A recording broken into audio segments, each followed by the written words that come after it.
Hello, this is Bret Hayworth with the Sioux City Journal, welcoming our readers to another in a series of web videos that we're producing here at the Journal in advance of the Iowa 4th District congressional race. The election is fast approaching. It will be here on Tuesday, June 2nd. And with me today is one of the 5 candidates, Bret Richards, who's from Irwin, Iowa. Thank you for coming in and sharing time with us to talk about the issues. I'm glad to be here. Thanks for having me. Thank you. The spread of coronavirus is something that impacted us here in the last few months of the election cycle, and for the most part, I think it was about March, all the candidates, you guys stopped doing in-person campaigning. Right. Lately, however, the restrictions in the state have been lifted as far as restaurants opening and some retail, what have you. Wanted to throw it out to you. Do you think, even though there's just a few days left, with some of these restrictions being lifted, do you see that you could return to in-person campaigning or not necessarily? Well, that's a great question. I think I think the governor had some new guidance on it today, and I haven't had time to look at it, but I do believe that we will do a little bit of door knocking in the last few days where we do go out. Now, we've done it once or twice in the last month or probably 2 weeks, and we just kept our distance, and people were glad to talk to us about what was important to them. So there were some people that were apprehensive, which is absolutely understandable.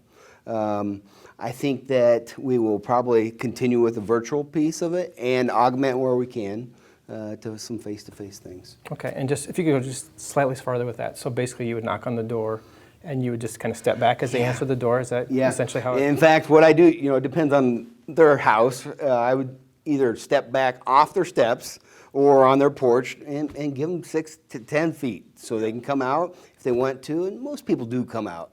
And I think when there's 10 feet between you and in the open air, people are pretty comfortable with that. Okay. And we talk that way, yeah. Okay. Yeah. And in so doing, I guess you're trying to introduce yourself to some people. And, Right. and as we begin this video, just take me through your professional life, things that you've done in your professional life, and why you feel like that fits to be a good member of Congress. Yeah. Well, after the University of Iowa, I graduated. I was in the Army. I was a combat engineer officer for a while. And Jill and I wanted to come back to Irwin to raise our family. So we did. We came back, and we were very fortunate to have a family business to come back to. And from there, we actually grew the family business quite a bit to over 300 employees in several towns in Western Iowa. Could you briefly describe what the family business is? Yeah, we had convenience stores, we had some restaurants, and we transported our own fuel. We also sold fuel, gasoline to other people too. And we do a few other things. We had some rental properties and things like that. But primarily what we did was we met the customer and the retail level. Mm-hmm. Yeah. And why, and then again, continue. Yeah. I cut you off in your answer, but how does it, yeah. And so actually, I had my mom and dad were ready to retire 4 years ago, and so we did sell the business. And I've been teaching at Creighton University, a professor in a PhD program or doctorate program down there. Why I'm running today is I just think that we need citizens to be involved, and I think we need people that go serve, people that live in the district, people that actually know what it's like to have people take a furlough or have a pay cut or lose their job. And from Irwin, Iowa, you can't get more Iowan than that. It's a small town. Mm-hmm. And it's just for people that don't know where Irwin is, it's in this it's by Harlan. Southern tier. Yeah, Harlan or Carroll. Sometimes I have to say Denison, I guess, too. Yep. Right. And I believe, and what's your medical connection with Manning? Yeah, so I serve as the board chair for the Manning Regional Healthcare Center. Very proud of it. It was a stressful time, and they did a great job during the pandemic too. Okay. They met everybody's needs. It was amazing for them. And I don't know if this is something you want to have as one of your issues, but as someone who's versed in healthcare, I wanted you to talk about two or three maximum of the most key issues that are primary for you as you campaign. Well, I certainly will talk about healthcare because it's something Republicans forget to talk about sometimes. We're all for getting rid of something that the Obamacare that we didn't like. And I don't like it either because it didn't do anything to make my premiums more affordable. It didn't do anything but add burden to to doctors, and it also made businesses really have to look at their model. And my family business had that. We actually had to look our business model, and we did cut back jobs. This is a while ago now. But on the healthcare side of it, we can make healthcare more affordable. You know, we addressed insurance premiums. Well, what we really needed to do was address healthcare problems. And there's prescription drugs that we can make more affordable. You know, we can buy the same drugs in Canada, the same thing, cheaper in Canada, but not here. Well, part of that is because of the intellectual property rights. We pay the development costs for the rest of the world. It's good because you do have a significant investment, but really we shouldn't be paying for the whole rest of the world. There's other things that we can do. Physicians tell me, you know what, they spend more time looking at their computer, more time talking to insurance companies, trying to get things pre-authorized. Well, what's that do? You take someone that's very highly skilled, very expensive to employ, and you have them doing things that they don't need to be doing. When they need to be, and what they want to be doing is talking to you, the patient. So that's two things that we can do to make it cheaper. We just got to actually act on it. Okay, and then one or two other issues besides healthcare that are primary for you? Well, you know, I do hear there's so many things, but we are a lot alike. We have got to make sure that we invest in our infrastructure. You know, driving around western Iowa and Sioux City, the roads need a lot of work. We can actually repair roads rather than build new roads, and there's a 6-to-1 return. So let's prioritize what we spend on. Let's not build beautiful big bridges everywhere and across the country. Let's refix them. Let's fix them. So we can do that. That's something that Congress has used as a Christmas present. You know, for any time someone wants something passed, they get a road infrastructure spending. Well, let's not build new. Let's just do what we can to repair them. Okay. Yeah. You mentioned furloughs briefly, and I wanted to ask this question and help me with my understanding if this is not correct, but I believe when the $2.2 trillion stimulus package came out, there was a necessity to move forward the way that the lawmakers talked about it. Okay. And there was no revenue source, so it was essentially added on to the federal debt and the federal deficit. Is that correct? Yeah, I believe that's correct. Yeah, we had a discussion about that this morning too. Is that defensible to you? Or are other Iowans saying we should have paid for it, or we just needed to do something, it didn't matter if we had to pay for it? How do you come? I don't know how we would have paid for that much money. We spent, I think it's probably $4 or $5 trillion in 3 months now. It's just, I don't even know if anybody knows how much we spent. We just keep shoveling money out the door, hoping it's the right thing to do. What we should have done was actually had Congress hold debates, hold some hearings and say, what can we do? And not add a lot of time. I think there was an urgent action needed. But we didn't even talk about it. I mean, it was done middle of the night. I think it was midnight when it passed, what I remember. But what we've got to do is have Congress actually do its job, pass budgets, think about what they're spending, because it's not their money, it's not some free pot of money, it's our money. Mm-hmm. Okay. I'm going to kind of steer the direction of these questions to the campaign, not so much issues, but Sure. how things are sitting on the campaign. Do you think that this is a two-person race between Congressman King and Feenstra? No, I don't. Okay. No. And tell me, what's your path to victory, and how do you like your chances? I tell you, the pandemic has changed. You know, I don't think anyone knows right now. I really don't. You know, we had spent almost 500 days now since the first announced, and we were in every county. Went to 30 county fairs. Only campaigned to really be in every central committee meeting in all 39 counties. Did over 250 campaign events. Put 74,000 miles on my van. So we've put in the work. People do know me now, and I think that some of the polls out there are internal polls. They're not true independent polls.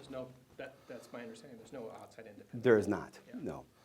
And really, the methodology, if you dig deep into it, what they put out there for methodology, it's not good. Mm-hmm. Okay.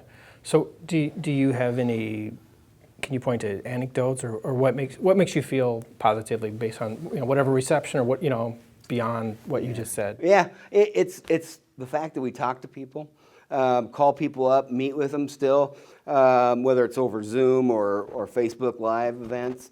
And what I hear is they were looking for a true conservative, and they are tired of career politicians.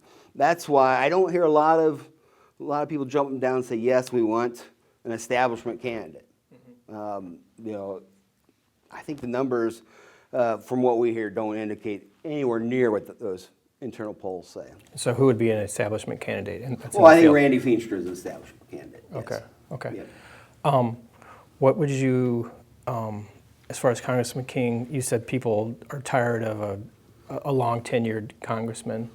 What specifically is it that why do you believe Steve King should not be returned for another term? Why it should be you? Yeah, I think what truly, is that everybody's just tired of career politicians, all of them, because they really have caused our problems. You look at, it doesn't matter what it is. We've been debating healthcare for a long time. Early 90s for sure. I remember when, Senator Clinton, actually Hillary Clinton, had a proposal out there. We've been talking about immigration since the mid-'80s. I can't believe we can't figure it out. I think we could sit down and figure it out across any table. But really what happens is politicians just use it to get elected. And Iowans are tired of it. I think Americans are too. Okay. Yeah. How much are you pushing early voting? And I want to ask you a follow-up question to that. Is President Trump has been very aggressive in speaking out against the mail-in voting lately in several states. Here in Iowa, Paul Pate has sent out requests so that everybody can do it early. Do you have any concerns about the mail-in balloting, or are you okay with that? Okay, I think maybe 3 questions in there, Brett. Let's see. The first one, how much we are glad that people are voting, because I think that some people shouldn't take the risk. Although I think most Iowans probably say that it's my civic duty. I'd rather do it the day of if I could. But there's a lot of Iowans that should not be out. So I'm glad that they have that opportunity to vote absentee. We're pushing it by talking to people, obviously people that we want to get out we're talking to. The numbers are amazing. It's over 70,000 requests absentee. I think it's 40,000 that have already returned them. So I don't know how many will show up June 2nd, but we're going to have a great turnout for the whole election. Far as concerns about the security of it. Right. I think one thing that's beneficial to Iowa is that we've had in-person, face-to-face voting for so long, and where we ask people to show their ID. I think that has made sure that it's been fairly secure there. I do follow President Trump. I don't know exactly if he said Iowa is bad, our system's bad. I think that we do a pretty good job of managing it. I think there are ways we can clean up the voter rolls, and should. Okay. I believe there's 2 debates that will air on some TV stations here in the next few days. Yeah.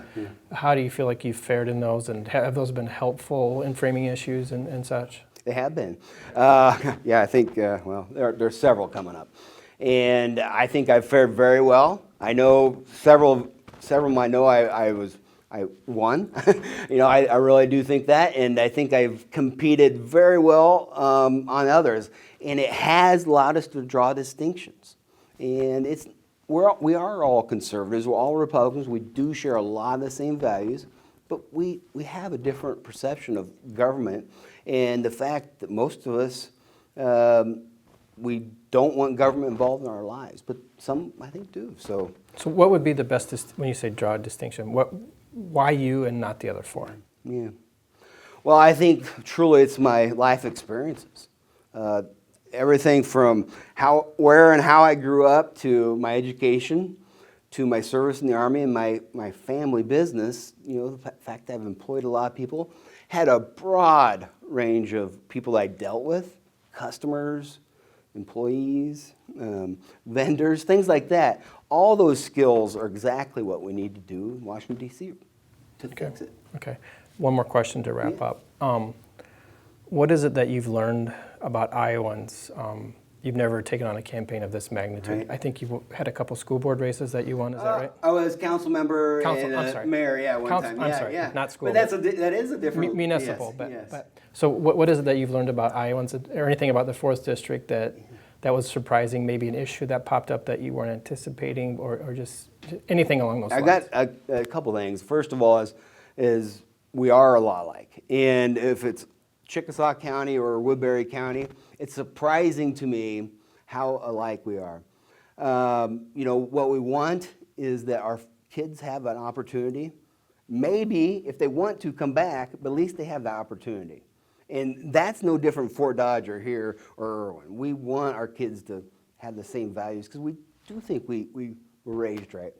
The thing that was interesting to me that I didn't know a lot about 500 days ago was human trafficking. I don't know if I just thought it was not an Iowa problem, but there's a significant issue there. One that I hope that we can work through and figure out how to stop it. So that's something that was surprising to me, yeah. Mm-hmm. Okay, thank you. And I apologize for misremembering that it was school board and not municipal, so I'm sorry for that. Yeah, so, no, it's good. But thank you for coming in, and thank you for spending some time here to talk about the issues, and then also kind of the state of the race as we get close here. So Yeah, absolutely. thank you very much, Brett. Yeah, it's so great. Yeah. Thank you.